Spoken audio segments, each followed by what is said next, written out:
ప్రభునందు ప్రియ దేవుని బిడ్డలారా, ఆయన లేచిన విని వెంటనే పొందినటువంటి మొదటి దర్శనం మగ్దలేనే మరియా. ఈ యొక్క ప్రభు యొక్క పునరుత్థానాన్ని మనం జ్ఞాపకం చేసుకున్నట్టయితే నలుగురు సువార్తికులు కూడా, అనగా మత్తయి సువార్త, మార్కు సువార్త, లూకా సువార్త, యోహాను సువార్తలలో నలుగురు సువార్తికులు కూడా ఆయన యొక్క పునరుత్థానాన్ని గురించి తెలియచేస్తూ ఉన్నారు.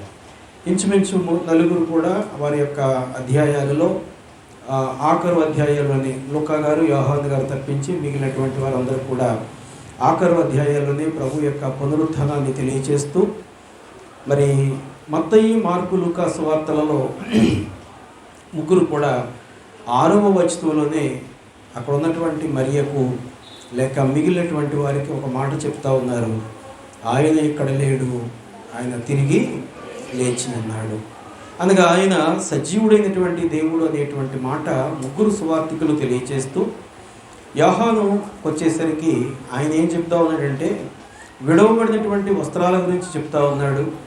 ఆయన సజీవుడుగా ఉన్నాడు అనేటువంటి సంగతిని మొదటి అధ్యాయం 20వ అధ్యాయం మొదటి వాక్యాల్లోనే చెప్తూ, ఆ లోపలికి వచ్చేసరికి ఆయన సజీవుడు అనగా చుట్టబడినటువంటి వస్త్రాలు, విడవబడినటువంటి వస్త్రాలు, మరి వాటిని గురించి చూపిస్తూ వారికి లోపలికి తీసుకెళ్ళి వాటన్నిటిని కూడా చూపిస్తూ ఉన్నటువంటి సందర్భాన్ని తెలియచేస్తూ ఉన్నాడు. ఇక్కడ మరి మొదటి దర్శనంగా మనం జ్ఞాపకం చేసుకుంటూ ఉంటాం. మగ్దలేని మరియకు మరి యేసయ్య మొదటి దర్శనాన్ని పునరుత్థాన దినాన్న ఇస్తూ ఉన్నాడు. అనగా ఆయన యొక్క మహిమను మిగిలినటువంటి వారందరికంటే కూడా ముందుగా మగ్దలేని మరియ మాత్రమే పొందుకుంది. అంతేకాదు, శరీర రీతిగా ప్రభు ఉన్నటువంటి కాలంలో ఈ మగ్దలేని మరియ ఆయనతోటే ఎక్కువ సమయాన్ని గడిపినటువంటిదిగా ఉంది. ఆయన ఉన్నటువంటి ప్రతి స్థలంలో కూడా ఆమెతో ఉన్నటువంటి మిగిలినటువంటి సహోదరులు కూడా ఉండి పరిచర్యలో ఎంతగానో వారు భాగస్థులుగా ఉన్నారు. ఏమంటే స్త్రీలే ఉన్నారా, పురుషులు లేరా అంటే, పురుషులు ఒకవేళ కొంతమంది భయపడి లేక వారికి ఉన్నటువంటి హోదాలను బట్టి, ప్రభుతోటి వారికి ఉన్నటువంటి మరింత సాన్నిహిత్యాన్ని బట్టి కొంత దూరపరచబడినటువంటి వారుగా ఉన్నారు. ఎందుచేత ఈ స్త్రీ ఇంతగా దేవుని యొక్క మహిమను చూడడానికి ఆతృత పడతా ఉంది అని అంటే, మనం చాలాసార్లు జ్ఞాపకం చేసుకుంటాం మగ్దలేని మరియకు 7 దెయ్యాలు పట్టినయి అని. అంతేకాదు, ఒక స్త్రీకి దెయ్యం పట్టింది.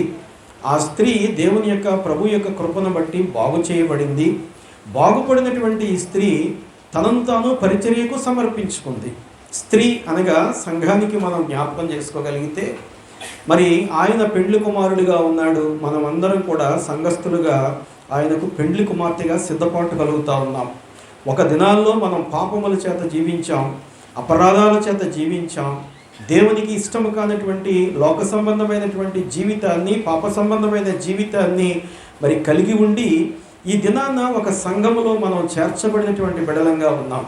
కాబట్టి స్త్రీ ఏ రీతిగా సంఘానికి గుర్తుగా ఉందో, సంఘములో ఉన్నటువంటి ప్రతి విశ్వాసి కూడా పాపముల నుంచి విడుదల పొంది పరిశుద్ధుడైనటువంటి దేవుని యొక్క సన్నిధిలో ఉండి ఆయన మహిమను 2వ రాకడలో చూడడానికి ఇప్పుడు మనందరం కూడా సన్నద్ధమవుతా ఉన్నాం, సిద్ధపడుతూ ఉన్నాం. మన జీవితం ముగిసే పర్యంతము అలాంటి శ్రేష్టమైనటువంటి సిద్ధపాటు కలిగి ఉండాలి. కాబట్టి సిద్ధపాటు కలిగినటువంటి మగ్దలేని మరియ ప్రభువును ముందుగా చూచింది, 2వదిగా ఆయనను దర్శించింది, 3వదిగా ఆయనతో ముఖాముఖి మాట్లాడినటువంటిదిగా కనపడుతూ ఉంది. అనగా ఆమె ప్రభువు గుర్తించేలాంటి సిద్ధపాటు కలిగి ఉంది. సిద్ధపాటు చాలామంది కలిగి ఉంటాం, కానీ అది గుర్తింపు కలిగినటువంటి సిద్ధపాటు ఉండాలి. అనగా 10 మంది కన్యకలు ఉన్నారు, కానీ వారిలో సిద్ధపాటు కలిగిన వారు ఎంతమంది? 5గురు మాత్రమే ఉన్నారు. 5గురిని మాత్రమే ఆ పెండ్లి కుమారుడు మరి గ్రహించగలిగినటువంటి వాడుగా ఉన్నాడు. ప్రియ దేవుని బిడ్డలారా, ప్రభువు మనలను చూడాలి అని అంటే మనము ఆయన చూచేలాగా సిద్ధపాటు కలిగి ఉండాలి. సిద్ధపాటు లేనటువంటి క్రైస్తవ జీవితం మృతమైనటువంటిది, వ్యర్థమైనటువంటిది. కాబట్టి మగ్దలేని మరియ ఒక గొప్ప సిద్ధపాటు కలిగి ఉంది. దెయ్యాలు వదిలిపోయిన తర్వాత మార్కు సువార్తలో 16:9 కానీ, లూకా సువార్త 8వ అధ్యాయం 2వ వాక్యంలో కానీ ఆమె దేవుని యొక్క కృపను బట్టి ఆ యొక్క 7 దెయ్యాలు కూడా వదిలిపోయినాయి ఆమెకి. ఇక్కడ మరొక విషయాన్ని మనం జ్ఞాపకం చేసుకోవాలి. ఆమె గలిలియా ప్రాంతానికి దగ్గరగా ఉన్నటువంటి మగ్దాలా అనేటువంటి గ్రామానికి చెందినటువంటి స్త్రీ. ఈ మగ్దాలా గ్రామం కాబట్టి మనకు కూడా ఉండేటువంటి విధానం చొప్పునే ఈ మరియ ఎవరు అని అంటే అనేక మంది మరియలు ఉన్నారు ఆ దినాల్లో. కాబట్టి ఈ మరియ ఎవరిదంటే మగ్దాలా గ్రామానికి సంబంధించిన మరియ కాబట్టి బైబిల్లో కూడా మనకి గుర్తు కొరకు మగ్దాలేనే మరియ అనేటువంటి మాట రాస్తున్నారు. ఇక్కడ మరి ఈ గ్రామం అట గలిలియా ప్రాంతానికి లేక గలిలియా సముద్ర తీరానికి దక్షిణంగా మరి దగ్గరలో ఉన్నటువంటి ప్రాంతంగా ఉంది. కాబట్టి సముద్ర తీరానికి దగ్గరలో ఉన్నటువంటి ప్రాంతం కాబట్టి ఈ సహోదరి మరి బాగా ధనికురాలుగా ఉంది. ధనికురాలైతే తనకున్నటువంటి ఆ యొక్క ధనాన్ని బట్టి కానీ లేక ఇతరమైనటువంటి హోదాలను బట్టి కానీ కావచ్చు, లోక సంబంధంగా ఆమె కొన్ని దెయ్యాల చేత పీడించబడతా ఉంది. ఆ దెయ్యాల చేత పీడించబడుతూ ఉన్నప్పుడు ప్రభువు ఆమెను మరి చూచి ఆమె మీద జాలిపడి, ఆ జాలిపడినటువంటి వెంటనే ఆమె పక్షంగా ఒక గొప్ప కార్యాన్ని చేస్తూ ఉన్నాడు. 7 దెయ్యాలను కూడా ఆమెలో నుంచి వదిలించినటువంటి వాడుగా ఉన్నాడు. ఆ దెయ్యాలు వదిలినటువంటి మరుక్షణం మరి ఎవరైనా ఒకసారి చూడగలిగితే లూకాసు వార్త 8వ అధ్యాయం, లూకాసు వార్త 8వ అధ్యాయం మొదటి 3 వచనాల్లో మరి ఆమెను గురించినటువంటి కొన్ని మాటలు మనకు తెలియచేయబడతా ఉన్నాయి. వెంటనే ఆయన దేవుని రాజ్య సువార్తను తెలుపుచు ప్రకటించుచు ప్రతి పట్టణములోనూ ప్రతి గ్రామములోనూ సంచారము చేయుచుండగా 12 మంది శిష్యులను, అపవిత్రాత్మలను, వ్యాధులను పోగొట్టబడిన కొందరు స్త్రీలను, అనగా 7 దెయ్యములు వదిలిపోయిన మగ్దలేనే అనబడిన మరియయు, హేరోదు యొక్క గృహ నిర్వాహకుడగు కూజ భార్యయగు యోహన్నయును సూసన్నయును ఆయనతో కూడా ఉండిరి. 8వ వాక్యాన్ని జాగ్రత్తగా విందాం.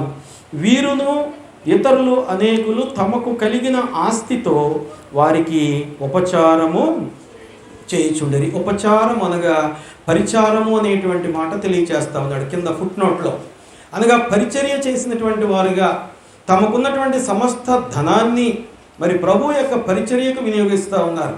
తమ శరీరంలో ఉన్నటువంటి శక్తిని కూడా ప్రభువుతో పాటుగా మరి పరిచర్య కార్యక్రమాల్లో తిరుగుతూ వారు వెచ్చిస్తూ ఉన్నటువంటి వారుగా మరి కనపడుతూ ఉన్నారు. ఇక్కడ మరి అలాంటి వారు బైబిల్ అనేక మంది ఉన్నారు. మనం లూదియాని జ్ఞాపకం చేసుకుంటాం కొన్ని సందర్భాల్లో. లూదియా మరి ఆ యొక్క మరి ఆ వ్యాపారం చేసుకుంటూ వచ్చినటువంటి ధనముతోట పరిచర్యలో సహకరించేటువంటిదిగా ఉంది. చెరసాల నాయకుడిని కూడా జ్ఞాపకం చేసుకుంటా అపోస్తల కార్యాల గ్రంథం 16వ అధ్యాయంలో తను చెరసాల పనులు విడిచిపెట్టి తనను తాను ప్రభువుకు సమర్పించుకొని కుటుంబంతో కూడా మరి పరిచర్యలో భాగస్థుడిగా ఉన్నటువంటిదిగా తెలియచేయబడతా ఉంది. ప్రియ దేవుని బిడ్డలారా, వాక్యం స్పష్టంగా తెలియచేస్తూ ఉంది. లోక సంబంధంగా పాపముల చేత అపరాధముల చేత చచ్చినటువంటి మనలందరినీ కూడా ఆ యొక్క లోక సంబంధమైన పాపము నుండి విడిపించి ఈవేళ సంఘములో ఒక మంచి వ్యక్తిగా లేక ఒక మంచి విశ్వాసిగా దేవుని కొరకు సమర్పణ కలిగినటువంటి వారిగా జీవించాలి అని ఆయన మనల్నట మనం పుట్టక ముందే ఏర్పాటు చేసుకున్నాడు. ఈ దినాన ఆయన మనకి శ్రేష్టమైనటువంటి అవకాశాన్ని ఇచ్చాడు. అప్పుడు మగ్దలేనే మరియకు మరికొంతమంది స్త్రీలకు ఇచ్చాడు. అనగా మగ్దలేనే మరియ కాస్త డబ్బున్నటువంటిది కాబట్టి సహజంగానే డబ్బున్నటువంటి వారి దగ్గరికి కొంతమంది చేరతారు కాబట్టి ఆమెకున్నటువంటి దెయ్యాలు వదిలిపోయిన తర్వాత తన యొక్క ధనాన్ని కేవలము పరిచర్య కొరకు మాత్రమే వాడుతూ అప్పటి వరకు తనతో స్నేహంగా ఉన్నటువంటి వారిని కూడా ప్రభు యొక్క పనిలో నిమగ్నమయ్యేలాగా చేసింది. అనగా ఆమె సిద్ధపడటమే కాదు కానీ అనేక మందిని ప్రభువు కొరకు సిద్ధపాటు చేసినటువంటిదిగా కనపడుతూ ఉంది. దినాన్న సంఘం రక్షించబడింది. చాలా మంచి సంఘం, ఎక్కువ మంది ఉన్నటువంటి సంఘం. మనం చేయాల్సిన పని ఏంటో తెలుసా? అనేక మందిని ప్రభు దగ్గరకు వచ్చేలాగా మన యొక్క మాటలను బట్టి, మన క్రియలను బట్టి, మన పనులను బట్టి, సమస్తాన్ని బట్టి కూడా అనేక మందికి మన మార్గాన్ని చూపించాలి. ఈ మగ్దలేనే మరియ తాను సిద్ధపడటమే కాదు, తనతో పాటుగా మరికొంతమందిని మరి సిద్ధపాటు చేసినటువంటిదిగా మరి కనపడుతూ ఉంది. ఇక్కడ ఇందాక మనం జ్ఞాపకం చేసుకున్న లూకాసు వార్తలో అదే మాట మత్తయి సువార్త 27వ అధ్యాయం 55, 56 వాక్యాల్లో కూడా తెలియచేయబడతా ఉంది. యేసునకు ఉపచారము చేయించు గలిలయ నుండి ఆయనను వెంబడించిన అనేక మంది స్త్రీలు అక్కడ దూరము నుండి చూచుచుండిరి. వారిలో మగ్దలేని మరియయు, యాకోబు, యోసే అని వారి తల్లి అయిన మరియయు, జబదయి కుమారుల తల్లియు ఉండిరి.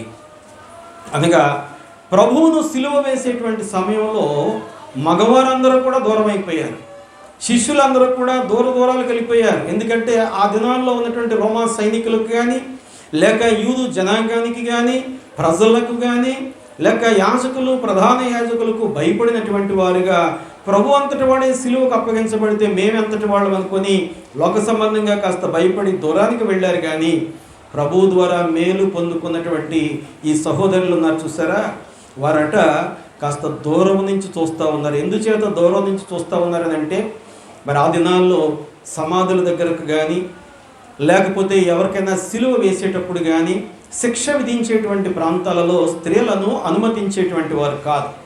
అయినప్పటికీ కూడా వీరందరూ కూడా ప్రభుత్వం ఆ సిలువ వేస్తూ ఉన్నటువంటి విధానాన్ని దూరం నుంచి చూస్తూ వారి యొక్క రొమ్ము కొట్టుకుంటూ మరి ఏడుస్తూ ఉన్నటువంటి వారుగా ఉన్నారు. ఇక్కడ మనం జ్ఞాపకం చేసుకున్నట్టయితే జబదయి కుమారుల తల్లి అంటా ఉన్నాడు. ఆ తల్లి అయితే ఉంది కానీ ఆ బిడ్డలు దూరపరచబడ్డారు. ఇలాంటి వారందరికీ కూడా ఒక మార్గదర్శిగా మరి యొక్క సహోదరి మగ్దలేని మరియా కనపడతా ఉంది. ఆ కాలంలో ఉన్నటువంటి స్థితిని బట్టి వారు దగ్గరగా లేకపోవచ్చు, కానీ కొంచెం దూరంగానే ఉండి మరి ప్రభువుకు ఉన్నటువంటి ఆ యొక్క పరిస్థితులన్నీ కూడా గమనిస్తూ ఉన్నారు. ఈ దినాల్లో కూడా మనం సాధారణంగా శ్మశాన వాటికల్లోకి మరి స్త్రీలను సాధారణంగా అనుమతించరు. ఇప్పుడైతే కొన్ని ప్రాంతాల్లో స్త్రీలు కూడా వెళుతూ ఉన్నారు అనుకోండి. కానీ పాత దినాల్లో, పూర్వపు దినాల్లో మరి స్త్రీలను ఆ యొక్క ప్రాంతాలకు అనుమతించేవారు కాదు. అది అప్పటి నుంచి అలా వస్తున్నటువంటి ఆచారం. కానీ వారు దూరం నుంచి చూస్తూ ఉన్నారు. ఎందుచేత తెలుసా, ప్రభువు మీద వారికి ఉన్నటువంటి అపారమైనటువంటి ప్రేమను బట్టి, ఆయనతో వారికి ఉన్నటువంటి ఆ సాన్నిహిత్యాన్ని బట్టి దూరం నుంచి ఈ జరిగేటువంటి కార్యాలన్నీ కూడా మరి చూస్తూ ఉన్నారటండి. అంతేకాదు, ఈ మగ్దలేని మరియలో ఉన్నటువంటి మంచి 4వ లక్షణం ఏంటంటే, ఆమె ప్రభు యొక్క సమాధిని గుర్తించేలాగా మరి ఆ సమాధి కార్యక్రమం పూర్తయ్యే వరకు కూడా, అనగా అరిమతయి యోసేపు అనేటువంటి ఆయన తన కొరకు తొలిపించుకున్నటువంటి ఆ సమాధిని మరి ప్రభువుకి ఇవ్వగా, ప్రభువును సిద్ధపాటు చేసి ఆ సమాధిలో పెట్టినటువంటి సందర్భంలో ఈ యొక్క మగ్దలేని మరియా, మిగిలినటువంటి కొంతమంది మరి స్త్రీలు, వీళ్ళందరూ కూడానట దగ్గర నుంచి చూస్తూ ఉన్నారు. ఎందుకో తెలుసా, అవన్నీ కూడా రాతి సమాధులు.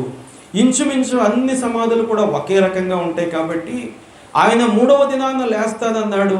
అంతేకాదు 3వ దినాన మరలా తిరిగి సమాధుల తోటికి వచ్చి ఆయన యొక్క శరీరాన్ని మేము సిద్ధపరచాలి, ఈ సిద్ధపరిచేటువంటి ఆలోచన కలిగినటువంటిదిగా ఉండి ఆ సమాధిని గుర్తు పెట్టుకోవడానికి దగ్గరే ఉండి చూస్తూ ఉందట సమాధి పూర్తయ్యే వరకు. అనగా ఆ రాతిని దొర్లించి ఆ రాయి చుట్టూ కూడా కీలు పూసి అంటాడు. కీలు అనగా ఒక రకమైనటువంటి తారు వంటి పదార్థం.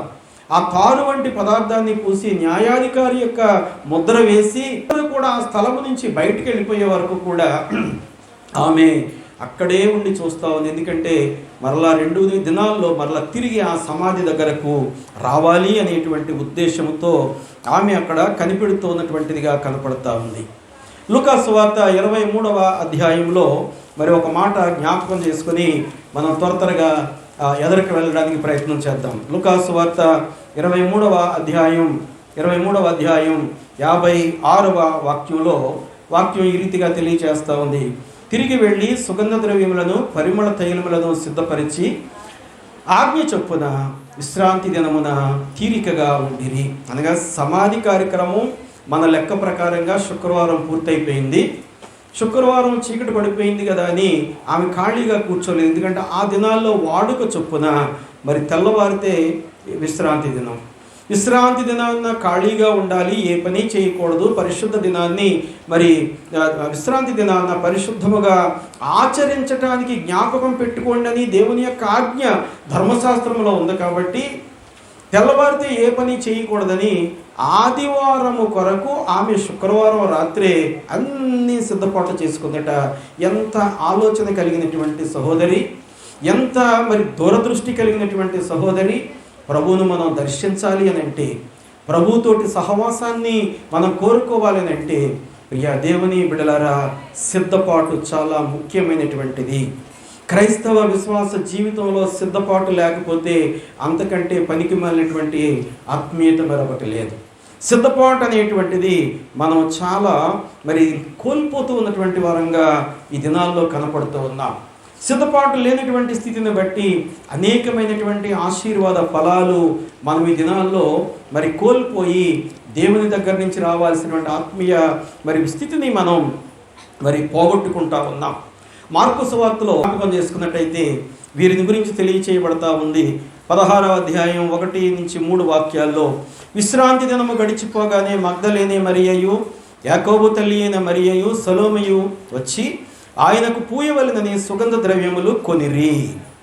వారు ఆదివారమున పెందలకడ లేచి బయలుదేరి సూర్యోదయమైనప్పుడు సమాధి వద్దకు వచ్చుచుండగా ఒక డౌట్ వస్తూ ఉంది వాళ్ళకి. కింద మాటలో, సమాధి ద్వారము నుండి మన కొరకు ఆ రాయి ఎవడు పొర్లించునని ఒకరితో ఒకరు చెప్పుకొనుచుండిరి.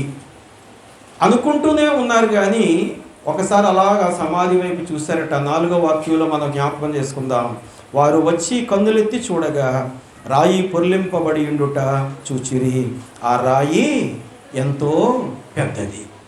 ఆ రాయి ఎంతో పెద్దది. మన పాప భారాలు ఎంతో పెద్దవి. మనం పాపములతో ఉన్నట్టు నిండిపోయి లోక సంబంధమైన జీవితంలో జీవిస్తూ ఉన్నప్పుడు దేవుని యొక్క మహిమను మనల్ని తాకడానికి కానీ మన దగ్గరకు రావడానికి కానీ దూరముగా ఉన్నటువంటి స్థితిలో మనం ఉంటూ ఉండగా ఆయన కరుణ కలిగినటువంటి దేవుడు, జాలి కలిగినటువంటి దేవుడు, ప్రేమ కలిగినటువంటి దేవుడు ఈ భారమైనటువంటి పాపాన్ని మన నుంచి దూరపరచడానికి, మన పాపాలన్నీ కూడా సిలువ గట మేకులతో దిగగొట్టినటువంటి వాడుగా, మేకులతో బంధించినటువంటి వాడుగా ఆయన ఉండి మనందరినీ కూడా పాపము నుండి విముక్తులను చేసినటువంటి వాడుగా మన ప్రభువు ఉన్నటువంటి దేవుడు. కాబట్టి పాప విముక్తి పొందినటువంటి మనం, పాప విముక్తి పొందినటువంటి మరుక్షణము నుండి ఏం కలిగి ఉండాలో తెలుసా? ఏం కలిగి ఉండాలండి? సిద్ధపాటు కలిగి ఉండాలి. సిద్ధపాటు కలిగి ఉండాలి. సిద్ధపాటు లేకపోతే దేవుని యొక్క మహిమను మనం చూడడం చాలా మరి అసంభవం. అది సంభవం అయ్యేటువంటి పరిస్థితి కాదు. ప్రభువారు పునరుత్థాన దినాన లేస్తారు అనేటువంటి ఒక మాట మరియ దృష్టిలో ఉంది. కానీ లోకరీతిగా ఆమె మరలా తిరిగి ఆ సమాధిని సిద్ధపరచడానికి మరి వెళ్ళినటువంటిదిగా కనపడతారు. సమాధిని మరలా శుద్ధి చేసి మరలా సుగంధ ద్రవ్యాలతోటి అలంకరించాలనేటువంటి ఆలోచన కలిగినటువంటిదిగా ఉంది. ఈ దినాల్లో మరి మనలాంటి వారు అనేక మంది అలాగే అనుకుంటారు. ఏమనంటే మరి లోపల పాపమంతా ఉంటుంది కానీ పైన మాత్రం చాలా అలంకరణపూర్వప్రాయంగా మనం జీవిస్తూ ఉంటాం. ఈ అలంకారప్రాయమైనటువంటి జీవితాన్ని దేవుడు ఇష్టపడడు కానీ నీ లోపల ఉండేటువంటి ఆంతర్యాన్ని మాత్రమే ఆయన చూచేటువంటి వాడుగా ఉన్నాడు. అనేక సందర్భాల్లో మనం జ్ఞాపకం చేసుకుంటాం. ఆయన నీ హృదయాన్ని లక్ష్య పెడతాడు, నీ ఆలోచనను లక్ష్య పెడతాడు, నీ క్రియలను లక్ష్య పెడతాడు, నీ మాటను లక్ష్య పెడతాడు, నీ చూపును లక్ష్య పెడతాడు. అంతే తప్పించి నువ్వు ఎలాగూ తయారయ్యావు, లేకపోతే ఎంత డాంబికంగా ఎంత గొప్పగా మాట్లాడుతూ ఉన్నావు, ఆ మాటలు ఆయన ఏమాత్రం కూడా లక్ష్య పెట్టేటువంటి వాడుగా లేడు. కాబట్టి దినాల్లో క్రైస్తవ విశ్వాసులందరూ కూడా మరి సిద్ధపాటు కలిగి ఉండాలి. సిద్ధపాటు లేకపోతే మన ఆత్మీయ జీవితంలో మరి ఏ రకమైనటువంటి ఎదుగుదల ఉండదు. ఇక్కడ మరి సిద్ధపాటు కావాలి అంటే మనమంట సమయాన్ని ఎరిగినటువంటి వారంగా ఉండాలి. ఏం ఎరిగి ఉండాలండి? మరియ గారు సిద్ధపాటు కలిగి ఉంది కానీ ఆ మాట సమాధి దగ్గరకు చేరేసరికి సూర్యోదయం అయిందట. అంటే ఎంత పెందరాడే లేచిందో. ఇక్కడ మనకి దగ్గరలో ఉంటాయి, గ్రామాలు ఎక్కువ వచ్చేసినాయి కాబట్టి. కానీ సాధారణంగా పూర్వకాలం సమాధుల దొడ్డికి వెళ్ళాలంటే 4-5 కిలోమీటర్లు 10 కిలోమీటర్లు కూడా తీసుకెళ్ళి అక్కడ వారిని మరి భూస్థాపన చేసేటువంటి వారు. అక్కడ కూడా అంతే పరిస్థితి. కొండలు ఎక్కడ ఉంటాయో, రాతిని తొలిపించుకున్న సమాధులు ఎక్కడ ఉంటాయో అక్కడ మాత్రమే గ్రామానికి దూరంగా కొన్ని మైళ్ళ దూరంలో ఉండేటువంటి ఆ ప్రాంతంలో మరి సమాధుల దొడ్డిలు ఉంటా ఉండే. ఆ సమాధుల దొడ్డిని కాపలా కాయడానికి కొంతమంది మరి మనుషులు కూడా పెట్టుకునేవారు. ఇక్కడ మనం గమనించినట్టయితే అంత దూరం వెళ్ళాలి, ప్రయాణం చేసేటువంటిది స్త్రీలే. సంఘం అనేటువంటిది ప్రభువుకు మాదిరిగా ఉంది, లేక ప్రభువుకు ఒక పెండ్లి కుమార్తెగా సిద్ధపాటు కాబడుతూ ఉంది. కాబట్టి వాక్యముతో, ప్రార్థనతో, ఆత్మీయతతో జీవించేటువంటి మనం ఆయనని ఎదుర్కోవాలి అని అంటే ఈ సిద్ధపాటు ప్రయాణం ఎప్పటి వరకు తెలుసా? మనం రక్షించబడినది మొదలుకొని మన జీవిత కాలము ముగిసే వరకు, మనం ఈ లోకాన్ని విడిచే వరకు కూడా మనం సిద్ధపడుతూనే ఉండాలి. ఇటువంటిది మనం కాలాన్ని ఎరిగి సిద్ధపడాలి. రోమా సంఘం గొప్ప సంఘమే కానీ వాళ్ళకి సిద్ధపాటు లేదు. మరి సియోను సంఘాన్ని గురించి ఆ రీతిగా ఎవరు చెప్పకూడదు. సియోను సంఘం ఎప్పుడు కూడా ఎవరు చెప్పిన ఏం చెప్పాలో తెలుసా? సిద్ధపాటు కలిగిన సంఘం.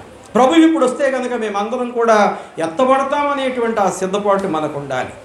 రోమా సంఘాన్ని హెచ్చరిక చేస్తూ ఉన్నాడు. ఒకవేళ మనలో అలాంటి వారు ఎవరైనా సిద్ధపాటు లేనటువంటి వారు ఉంటే ఆ మాట మనకి కూడా రోమపత్రిక 13వ అధ్యాయం 11వ వాక్యంలో పౌలు గారు అంటా ఉన్నాడు, మరియు మీరు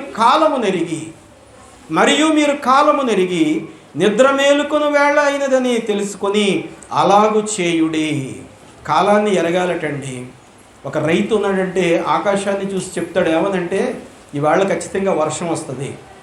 మనం ఏం చేస్తామంటే పెద్ద మిషన్ దగ్గర పెట్టుకొని ఆ మిషన్ అటు ఇటు నొక్కేసి వచ్చినా రాపోనా, వస్తుందనో రాదనో చెప్తాం. ఆడు మనకి టీవీలో రాదని చెప్పాడంటే ఖచ్చితంగా వర్షం వస్తుంది, వర్షం వస్తుందని చెప్పాడంటే ఖచ్చితంగా రాదు. కానీ ఒక సామాన్యమైనటువంటి రైతు ఉంటాడు చూసారా, ఆకాశంలోకి ఇలా చూస్తూ ఉంటాడు, చూసి ఈవేళ ఖచ్చితంగా మబ్బులు ఉన్నాయి, 4 చినుకులు పడతాయని చెప్తూ ఉంటాడు. మనం కూడా జాగ్రత్తగా గమనించాలి. మనం నిద్ర మేల్కోకపోతే ఆకాశాన్ని చూడలేం, మన దగ్గర ఉన్నటువంటి వస్తువుల్ని కూడా చూడలేం, దేవుని యొక్క మహిమను అసలే చూడలేం. ప్రియ దేవుని బిడ్డలారా, మీరు కాలము నెరిగి నిద్ర మేలుకొని వేళ అయినదని తెలుసుకొని అలాగు చేయుడి. ఎందుకో తెలుసా? ఆ కింద మాటలు అంటాడు, రక్షణ మనకు మరీ సమీపముగా ఉన్నది. ఒకవేళ రక్షించబడ్డాననుకొని స్తబ్దంగా ఉంటా ఉన్నామేమో, రక్షించబడ్డామనుకొని ఏదో అలా కాసేపు గడిపేస్తూ ఉన్నామేమో. కాదు. క్రైస్తవ విశ్వాసి నిరంతరము కూడా ఒక సైనికుల్లాగా అప్రమత్తంగా మరి ఎప్పుడు కూడా మెలకువగా ఉండాలి. యేసయ్య కూడా ఆయన 3 శిష్యులతో, ఆయన ప్రేమించినటువంటి శిష్యులతో చెప్తా ఉన్నాడు, ఏమనంటే మీరు మెలకువగా ఉండి ప్రార్థన చేయండి. ఎన్నిసార్లు చెప్పినా వాళ్ళు నిద్రపోతూనే ఉన్నారు. ఇక వీళ్ళ వల్ల కాదు ప్రార్థన అనుకున్నాడు. నా బాధ ఏదో నేను పడతాను అనుకొని మీరు పడుకోండి అయ్యా బాబు అని చెప్పాడు. పడుకుంటే ఏమవుతుంది? ఆయన ఎప్పుడు వస్తాడో తెలియదు. ప్రియ దేవుని బిడ్డలారా, వాక్యం తెలియచేస్తా ఉంది. ఎందుచేత మనం మేల్కొని ఉండాలి? ఎఫెసీ సంఘానికి పౌలు గారు రాస్తూ 5వ అధ్యాయం 15వ వాక్యం అంటాడు, దినములు చెడ్డవి గనుక మీరు సమయమును పోనీయక సద్వినియోగము చేసుకొనుచు అజ్ఞానుల వలె కాక జ్ఞానుల వలె నడుచుకోవాలి. ఎవడు జ్ఞానం కలిగిన వాడు? యెహోవా యందు భయభక్తులు కలిగిన వాడే జ్ఞానం కలిగిన వాడు. ఆయన ఆజ్ఞల చొప్పున నడుచువాడే వివేకము కలిగినటువంటి వాడు. 2వ పేతురు పత్రిక 3వ అధ్యాయం 10, 12 మొదటి భాగాల్లో చెప్తా ఉంటాడు, ప్రభువట దొంగలాగా వస్తాడంట. ఎందుచేత ఆ మాట చెప్తా ఉన్నాడంటే ఆయన దొంగవాడు కాదు. ఎందుకు ఆ మాట అంటా ఉన్నాడంటే, దొంగవాడు ఎప్పుడు వస్తాడో మన ఇంటికి తెలిసిందనుకోండి, వాడు మనకి సెల్ ఫోన్లో ఒక మెసేజ్ పెట్టి నేను పలానా టైంకి మీ ఇంటికి వస్తుందంటే మనం ఏం చేస్తాం? బండలు అవి పట్టుకొని రెడీగా ఉంటాం వాడిని 4 దాన్ని పంపించడానికి. యేసయ్య కూడా మనకి నేను పలానా టైంలో మీకు వచ్చి మిమ్మల్ని అందరినీ కూడా తీసుకెళ్తానంటే అప్పుడు దాకా లోకస్తులంగా జీవించి ఆయన వచ్చే సమయానికి ప్రభువా నేను పాపిని, నన్ను క్షమించు. అందుచేత మరి అప్పటికప్పుడు రక్షించబడితే దానివల్ల ప్రయోజనం ఏముంది? ఒక విశ్వాసి రక్షించబడ్డాడనంటే మరియలాగా అనేక మందిని సిద్ధపాటు చేయాలి. ఆమె ఒక్కతే సిద్ధపాటు కలిగలేదండి. దెయ్యాలు వదిలిపోయిన తర్వాత ఆమెతో ఉన్నటువంటి వారిని ఎవరిని కూడా విడిచిపెట్టలేదు. వారందరినీ కూడా ప్రభు యొక్క మార్గములో నడిపించింది, పరిచర్యలో నడిపించింది. వారి యొక్క ధనాన్ని కూడా పరిచర్య నిమిత్తం వాడడానికి మరి ఎంతగానో వారిని ప్రేరేపించింది. చివరిగా ప్రభువును దర్శించుకోవడానికి వారు ప్రయాణం చేస్తూ వెళ్తూ ఉండగా వారందరినీ కూడా ఏకము చేసి వారందరికీ కూడా ఒక లీడర్గా ఉండి, రండి తెల్లవారేసరికి సూర్యోదయం అయ్యేసరికి మనందరం కూడా అక్కడ ఉండాలి అనుకున్నారు. కానీ అప్పటికే ఆయన ఇక్కడ లేడు, ఆయన లేచి ఉన్నాడు. కాబట్టి ప్రభు మహిమను మనం చూడాలి అని అంటే ఆయన దొడ్డిలో ప్రవేశించడానికి మనం అర్హత పొందుకున్నటువంటి వారంగా ఉంటాం. అసలు ఆ కోరికే లేకపోతే జక్కయ్యకు యేసు ఎవరో చూడాలి అనుకున్నాడు కాబట్టి యేసు యొక్క మనసు ఎవరికి వెళ్ళిపోయింది? ఇప్పుడు జక్కయ్యకి వెళ్ళిపోయింది. జక్కయ్య యేసును చూడాలనుకున్నాడు. యేసు యొక్క ఆలోచన జక్కయ్య దగ్గరికి వెళ్ళింది. అక్కడ ఇంతమంది చాలామంది ఉన్నారు, వేలాది మంది. వారందరూ కూడా మామూలుగా వచ్చారు, కానీ జక్కయ్య మాత్రమే ఆయనను చూడాలని వచ్చాడు. సిద్ధపాటు కలిగి వచ్చాడు. అందరికంటే ముందు వచ్చాడు. పొట్టోడు కాబట్టి నాకు కనపడ్డా ఆయన మధ్యలో ఉంటే చెట్టు ఎక్కాడు. చూడడానికి ప్రయత్నం చేస్తూ ఉన్నాడు. ఒకే ఒక మాట అంటాడు యేసయ్య, జక్కయ్య త్వరగా దిగు, నేడు నేను నీ ఇంట బస చేయవలసి ఉన్నది. ఆ ఒప్పుకోలు అయిపోయిన తర్వాత మరొక మాట ప్రభువు మాట్లాడుతూ ఉన్నాడు, నేడు ఈ ఇంటికి రక్షణ వచ్చి ఉన్నది. ప్రియ దేవుని బిడ్డలారా, సిద్ధపాటు అనేటువంటిది మరి ప్రభువు యొక్క మనస్సును మనం దోచుకునేలాగా ఉండాలి. ఆయన మహిమను మనం చూచేలాగా ఉండాలి.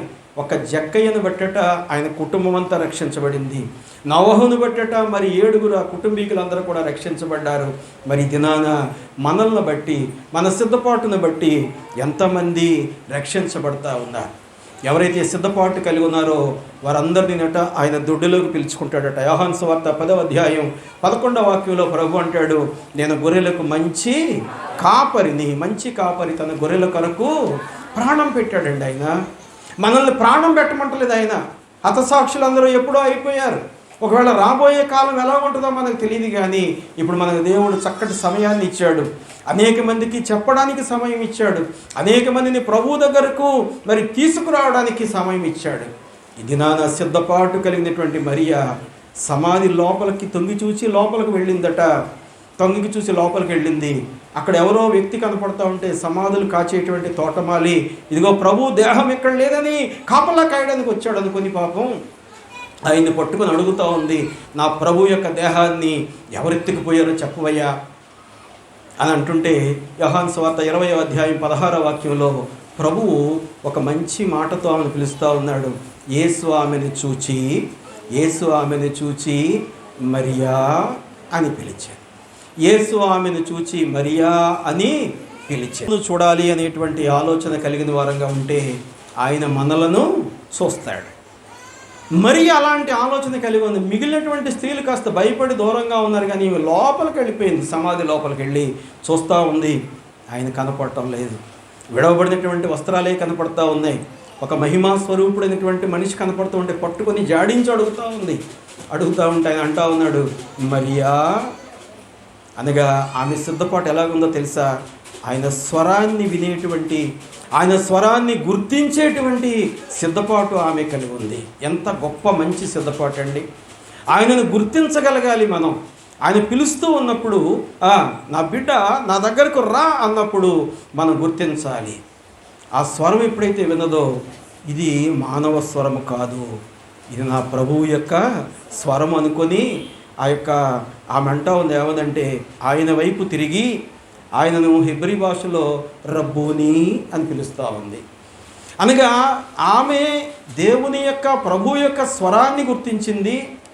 ఆ స్వరము ప్రభువుదే అని నమ్మి ఆయనకు ఉండాల్సిన పేరుతోటే పిలుస్తూ ఉంది. రబ్బూని అనగా బోధకుడా, నీవే కదా మమ్మల్ని బోధించి ఎంత స్థాయికి తీసుకొచ్చావు. ఎంత చురుకుగా ఉందండి ఈమె.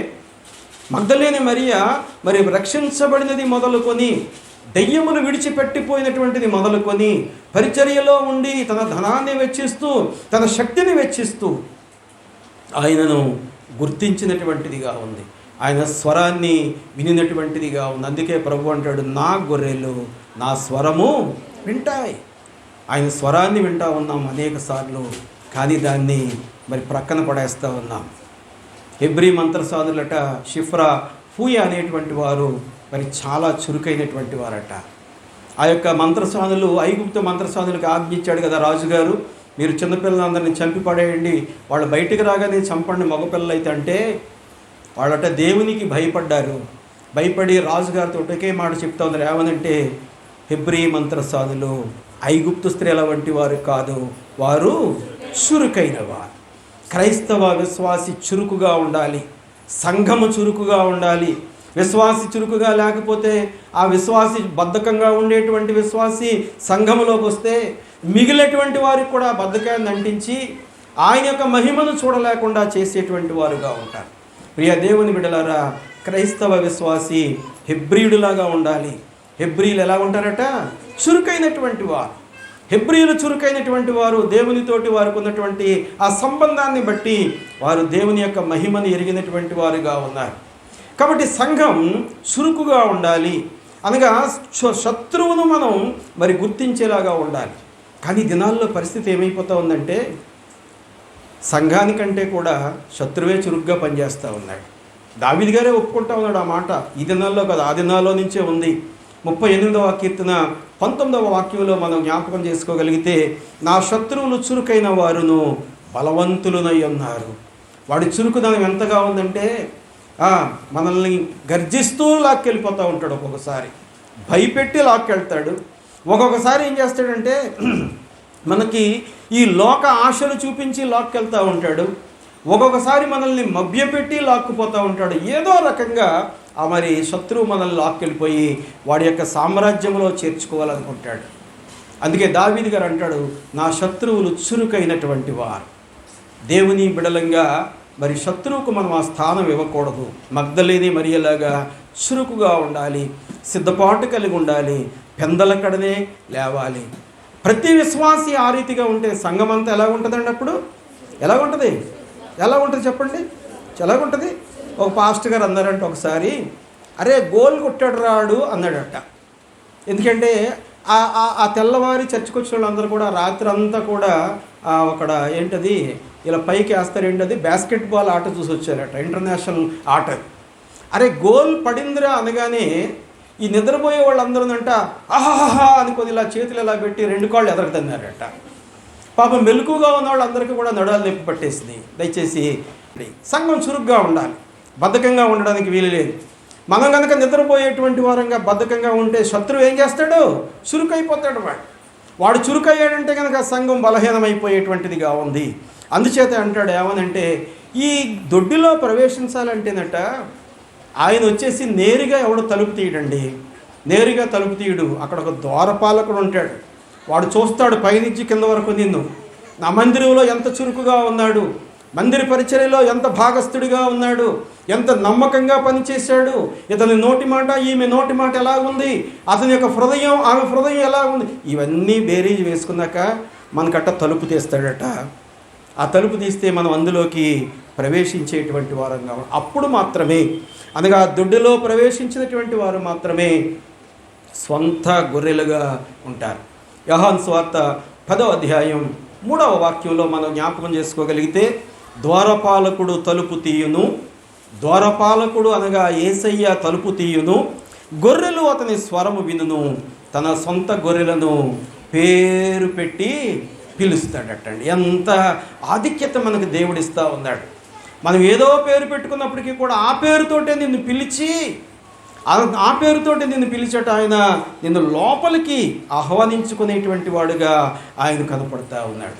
ఇక్కడ మనం జ్ఞాపకం చేసుకోవాలి, ఒక పబ్లిక్ విట్నెస్ అనగా 10 మందిలో మరి బయటికి వెళ్ళిపోయి బాహ్య ప్రపంచంలో ఆమె ఒక సాక్ష్యం చెబుతూ ఉంది. యోహాను సువార్త 20వ అధ్యాయం 18వ వాక్యంలో, యోహాను సువార్త 20వ అధ్యాయం 18వ వాక్యంలో, నేను ప్రభువును చూచి తిని ఆయన నాతో ఈ మాటలు చెప్పినని శిష్యులకు తెలియచేసాను. మరి ఆమె చురుకుగా లేకపోతే ఈ మాటలు వింటదా? ఆమె బద్ధకంగా ఉంటే ఈ మాటలు వింటదా? పెందలకాడే లేకపోతే ఈ మాటలు వింటదా? ఆయన ఇంకా గలిలయకు వెళ్ళకముందే ఆయన యొక్క మహిమను ఆ సమాధి దగ్గర ఆమె చూచినటువంటిదిగా ఉంది. ప్రియ దేవుని బిడ్డలారా, ఆయన మనకు సమీపంగా ఉన్నాడు. ఆయన ఇక్కడ ఉండగానే మనం ఆయనను అంగీకరించాలి. అంటే ఇశ్రాయేలు ప్రజలతో చెప్పినట్టుగా ద్వితీయోపదేశకాండంలో అనేక సందర్భాల్లో చెప్తాడు, నా విధులను నా కట్టడలను. ద్వితీయోపదేశకాండం 4వ అధ్యాయం 6వ వాక్యంలో అంటాడు ఆయన, ఈ కట్టడలన్నిటినీ మీరు గైకొని అనుసరింపవలెను, వాటిని గూర్చి విను జనుల దృష్టికి అదే మీకు జ్ఞానము, అదే మీకు వివేకం. దేవుని యొక్క ఆజ్ఞలే మనకి జ్ఞానాన్ని ఇస్తాయి. దేవుని యొక్క కట్టడలన్నీ కూడా మనల్నట న్యాయమైన మార్గంలో నడిపించి మనలను నిలబెట్టేటువంటివిగా కనపడతా ఉంటాయి. దావీదు గారు మహారాజు అయ్యుండి ఒక గొప్ప ప్రార్థన చేస్తూ ఉన్నాడు.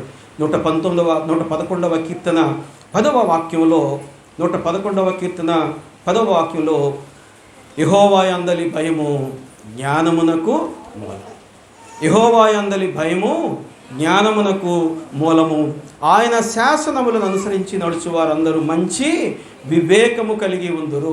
న్యాయం అనేటువంటిది మన గ్రంథంలో ఉంది, శాస్త్రం అనేటువంటిది మన గ్రంథంలో ఉంది, చరిత్ర అనేటువంటిది మన గ్రంథంలో ఉంది, అనేకమైనటువంటి సత్యాలు మన గ్రంథంలో ఉన్నాయి.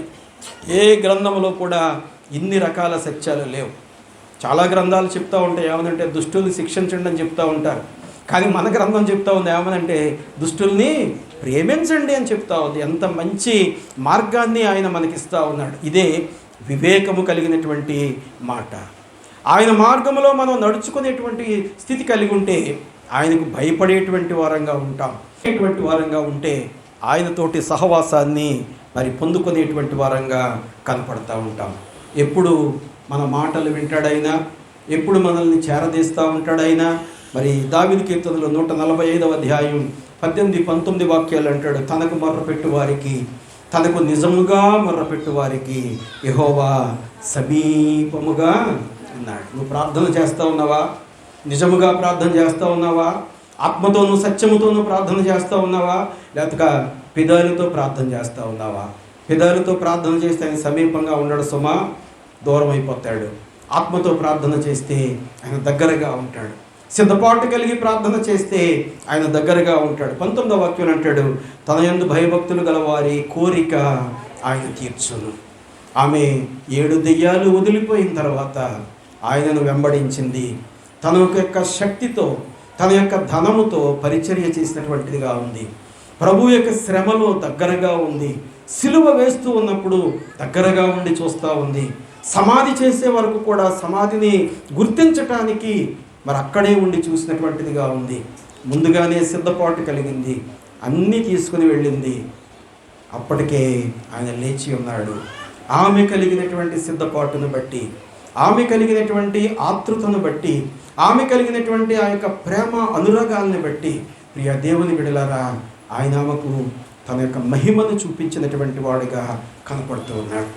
అందుచేత అంటాడు యేసయ్య కొండ ప్రసంగంలో మత్తయి సువార్త 5వ అధ్యాయం 8వ వాక్యంలో, హృదయ శుద్ధి గలవారు ధన్యులు, వారు దేవుని చూచెదరు. హృదయ శుద్ధి కావాలి మనకి, హృదయ శుద్ధి కావాలి. మోషే ఎడారిలో ఉండి గొర్రెలు కాస్తూ ఉన్నాడండి. అక్కడ గొర్రెలు కాస్తూ ఉంటే ఒక పొద, ఎండిపోయినటువంటి పొదలోంచి మంట వస్తూ ఉంది. ఇది ఏంటో చూద్దాం అనుకున్నాడు. అక్కడికి వెళ్ళగానే మోషేకు ఒక చల్లనైన మెల్లని స్వరం, ఎడారి, మంచి ఎండ, ఆ ఎండలో మంట. అక్కడికి వెళ్ళి చూస్తూ ఉంటే ఒక స్వరం వినపడతా ఉంది, మోషే మోషే. అబ్బా, ఇలాంటి స్వరం ఇంతకుముందు ఎప్పుడు కూడా నేను వినలేదే. అలాగే వింటా ఉన్నాడు, అలాగే వింటా ఉన్నాడు. ఇద్దరి మధ్య సంభాషణ జరిగిన తర్వాత దేవుడు అంటా ఉన్నాడు ఏమనంటే, నేను నీకు తోడై ఉంటాను, నేను నీకు తోడై ఉంటాను. ఎంత మంచి అభయాన్ని దేవుడు మోషేకి ఇస్తూ ఉన్నాడు. అనగా చూడాలి అనేటువంటి ఆతృత ఉండాలి, వినాలి అనేటువంటి ఆతృత ఉండాలి. రెండవదిగా మిట్ట మధ్యాహ్నం సమరయ స్త్రీ వస్తూ ఉంది.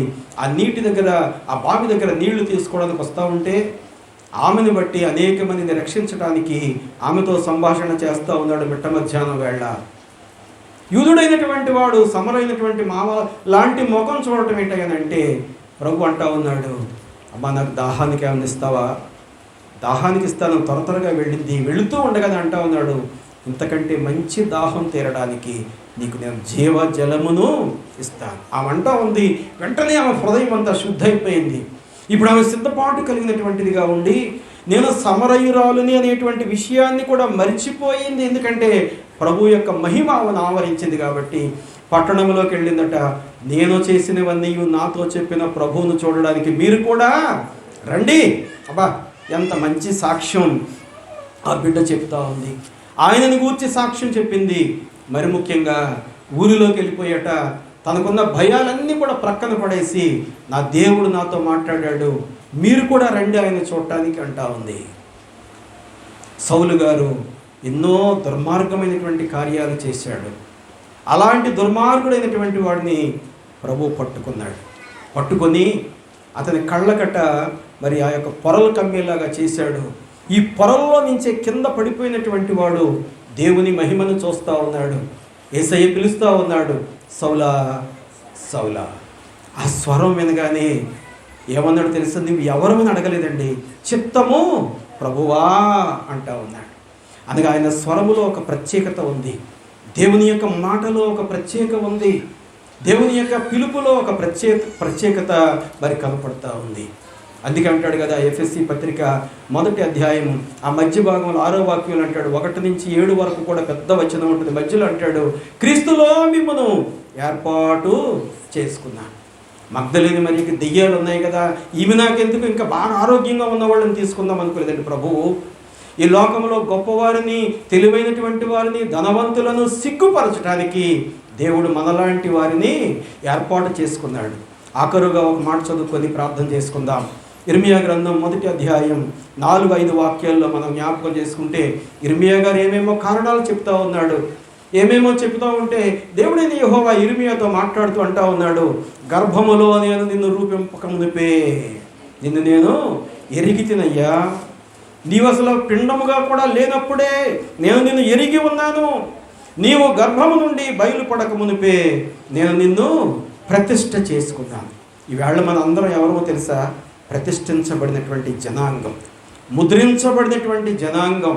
మనం కనుక అలాంటి శ్రేష్టమైనటువంటి ఆశీర్వాద ఫలాలు పొందాలంటే మన పాపాలన్నీ కూడా ఆయన విడుదల చేశాడు. కాబట్టి మనము మగ్దలేని మరియలాగా సిద్ధపాటు కలిగి ఉండాలి. ఆయన కొరకు మనం కనిపెట్టాలి, ఆయనను చూడాలి అనేటువంటి ఆతృత కలిగి ఉండాలి. మన యొక్క శక్తితో, మన ధనముతో పరిచర్యలో భాగస్థులుగా, నమ్మకమైనటువంటి పనివారుగా ఉంటే శత్రువు ఏం చేస్తాడంటే మనం చూసి పారిపోయేటువంటి వాడుగా ఉన్నాడు.